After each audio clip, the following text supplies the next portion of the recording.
கன்னியாகுமரி மாவட்டம் திருப்பரப்பு அருவியில இருக்கும். இந்த பகுதியில பாத்தீங்க அப்படின்னா, அதாவது கன்னியாகுமரி மாவட்டத்தை பொறுத்த வரைக்கும் ரெட் அலர்ட் கொடுக்கப்பட்டிருக்கு. அதாவது 2 தினங்களுக்கு அதிகன மழை பெய்யும் அப்படிங்கிற எச்சரிக்கை கொடுக்கப்பட்டிருக்கு. இதுல திருப்பரப்பு அருவியை பொறுத்த வரைக்கும் இங்க நீர்வரத்து அப்படிங்கிறது தொடர்ந்து அதிகரிச்சிருக்கு. அதனால சுற்றுலா பயணிகளுக்கு குளிக்கவும் தடை விதிக்கப்பட்டிருக்கு. ஆனாலும் ஒரு சில பேர் அதை மீறி உள்ளே இறங்கி குளிக்கிற மாதிரியான விஷயங்களை ஈடுபட்டு வராங்க. அதுல இது ஆபத்தை உணராம இதை செயல்படுறது மாதிரி தெரியுது. அது மட்டும் இல்லாம இந்த பகுதியில, அதாவது பேச்சிப்பாறை, முக்கியமா இந்த பகுதியில நீர்வரத்து அதிகரிக்க காரணமா இருக்கிறது பேச்சிப்பாறை அணை. பேச்சிப்பாறை அணையை பொறுத்த வரைக்கும் 103.6 மில்லிமீட்டர் மழை பதிவாயிருக்கிறதா சொல்லப்படுது. அதே மாதிரி இதே பகுதி திருப்பரப்பு பகுதியில 70 மில்லிமீட்டர் மழை பதிவாயிருக்கிறதா சொல்லப்படுது. இந்த பகுதியை பொறுத்த வரைக்கும் மழையுடைய தீவிரம் அப்படிங்கிறது சற்று குறைவாகவும் கொஞ்சம் கொஞ்சமா வேகம் அதிகரிப்பதாகவும் தொடர்ந்து இருந்துட்டு வருது.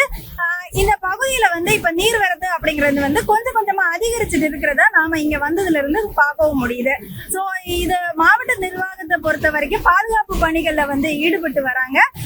அது மட்டும் இல்லாம ஒட்டுமொத்தமா மக்களுடைய வாழ்வாதாரம் அப்படிங்கிறது இந்த பகுதி, அதாவது கன்னியாகுமரி மாவட்டத்தோடைய மலையோர ஒட்டி இருக்கிற மக்களுடைய வாழ்வாதாரம் அப்படிங்கிறது ரப்பர் மரங்களை நம்பிதான் இருக்கு.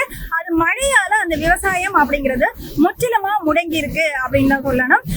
கன்னியாகுமரி மாவட்டத்தை பொறுத்த வரைக்கும் இப்ப கடந்த ஏப்ரல் மாதம் பாதியில இருந்தே மழை அப்பப்போ பெய்து வர்றதுனால இங்க இருக்கிற அணைகள், அதாவது பேச்சிப்பாறை, பெருஞ்சாணி, சித்தாறு 1, 2 இது மாதிரியான அணைகள்ல நீர்வரத்து அப்படிங்கிறது ஏற்கனவே அதிகரிச்சு அதிக அளவுல தண்ணீர் இருக்கு அப்படின்னு தான் சொல்லப்படுது. அது மட்டும் இல்லாம இப்ப இருக்கிற மழையோட பொறுத்த வரைக்கும் தண்ணீர் இன்னும் அதிகரிக்க வாய்ப்பு இருக்கு.